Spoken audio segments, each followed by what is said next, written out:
महाराष्ट्र के भारतीय जनता पार्टी के लोकप्रिय नेता और महाराष्ट्र राज्य के लोकप्रिय उप मुख्यमंत्री देवेंद्र फडणवीस जी पर उद्धव ठाकरे जी के द्वारा जो टिप्पणी की गई कि एक तो मैं रहूंगा या तो देवेंद्र फडणवीस, मैं इसकी तीव्र शब्दों में निंदा करता हूं।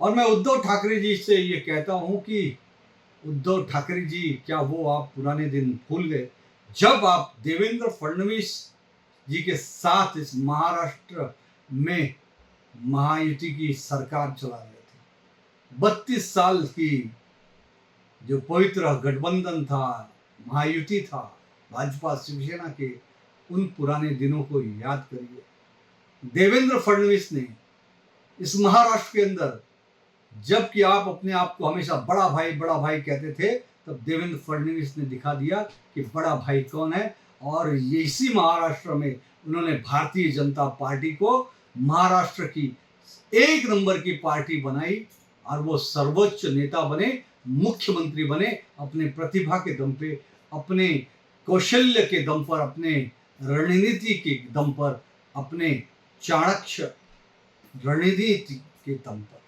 और आज भी महाराष्ट्र में भारतीय जनता पार्टी और ये महायुति की सरकार देवेंद्र फडणवीस जी के प्रतिभा पर, उनके नीतियों पर,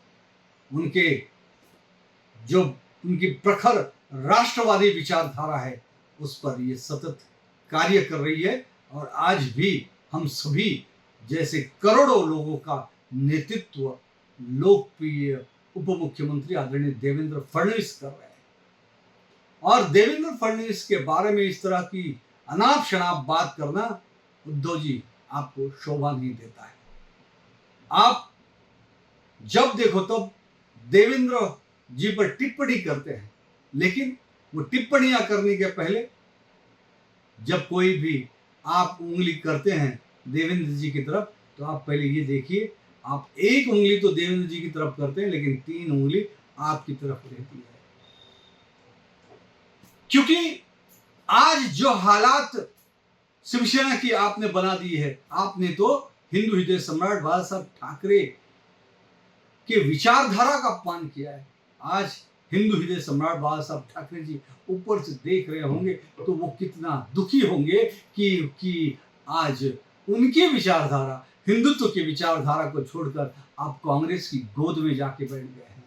आप राष्ट्रवादी कांग्रेस पार्टी के शरद पवार की गोद में बैठ गए हैं, उस शरद पवार की गोद में जिसे बाला साहब ठाकरे महाराष्ट्र का, नहीं देश का सबसे बड़ा भ्रष्टाचारी नेता कहते थे, जिनकी नीतियों से सदैव बाला साहब ठाकरे जी लड़ते रहे कांग्रेस और राष्ट्रवादी कांग्रेस के नीति के साथ।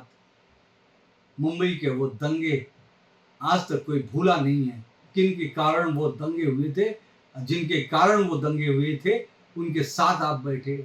आजाद मैदान में जो अमर जवान ज्योति को पैर से तोड़े थे जो लोग, उन लोगों के साथ आप उद्धव जी आज आप बैठे हुए। देश में कश्मीर में अलगाववादी नीति चलाने वालों के साथ आप बैठे हुए हैं उद्धव जी। हिंदुत्व विरोधियों के साथ आज आप बैठे हुए हैं उद्धव जी। इसलिए पहले आप खुद अपने गिरेबान में झांक कर देखिए कि आज आप किस लोगों के साथ बैठे हुए हैं। हिंदू विरोधी नीति रखने वाले लोगों के साथ आप बैठे हैं, जिन लोगों ने पूरा अपना जीवन सनातन धर्म, हिंदू धर्म के विरोध में अपना जीवन खपा दिया और आज भी सनातन हिंदू धर्म का अपमान कर रहे हैं, सनातन परंपराओं का अपमान कर रहे हैं, भगवान श्री रामचंद्र जी का अपमान कर रहे हैं, देशद्रोही नारे देने वालों के साथ आप बैठे हुए उद्धव जी।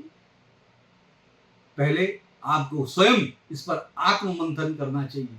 और इसके साथ मैं आपकी बात से ये बात तो जरूर कहूंगा, आपने जो कहा कि या आप रहेंगे या देवेंद्र फडणवीस, आप रहेंगे नहीं रहेंगे, आप क्या करेंगे, वो आपके ऊपर निर्भर करता है।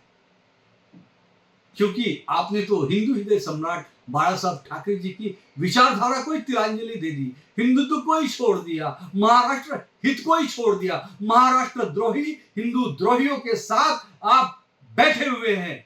लेकिन आपने एक बात सच की, देवेंद्र जी रहेंगे। हाँ, आप कुछ भी सोचे, कुछ भी कहे, आप रहे ना रहे, लेकिन ये बात तो सच है कि देवेंद्र फडणवीस जी महाराष्ट्र की 18 करोड़ जनता जनार्दन के दिलों पर राज करते रहेंगे, कर रहे थे और करते रहेंगे। हम जैसे करोड़ों कार्यकर्ताओं का जो मार्गदर्शक बनकर हमारा नेतृत्व वो सदैव करते रहेंगे। और महाराष्ट्र के में अगर सही में विकास की धारा किसी के नेतृत्व में वही तो वो देवेंद्र फडणवीस जी के, चाहे वो मेट्रो की बात हो, चाहे वो समृद्धि महामार्ग की बात हो, चाहे वो कोस्टल रोड की बात हो, चाहे महाराष्ट्र के अंदर जलयुक्त शिवार योजना की बात हो, चाहे वो मराठवाड़ा हो, चाहे वो पश्चिम महाराष्ट्र हो, चाहे उत्तर महाराष्ट्र हो, चाहे विदर्भ हो, चाहे वो कोंकण हो, महाराष्ट्र के हर कोने कोने का विकास करने का अगर श्रेय हमें किसी को जाता है पिछले 5-10 सालों में, तो वो देवेंद्र फडणवीस एक विकास पुरुष के रूप में उभर कर आए हैं। और देवेंद्र फडणवीस इसी तरह से महाराष्ट्र को, इस देश को और उन्नति की ओर और विकास की ओर अग्रसर करते रहेंगे।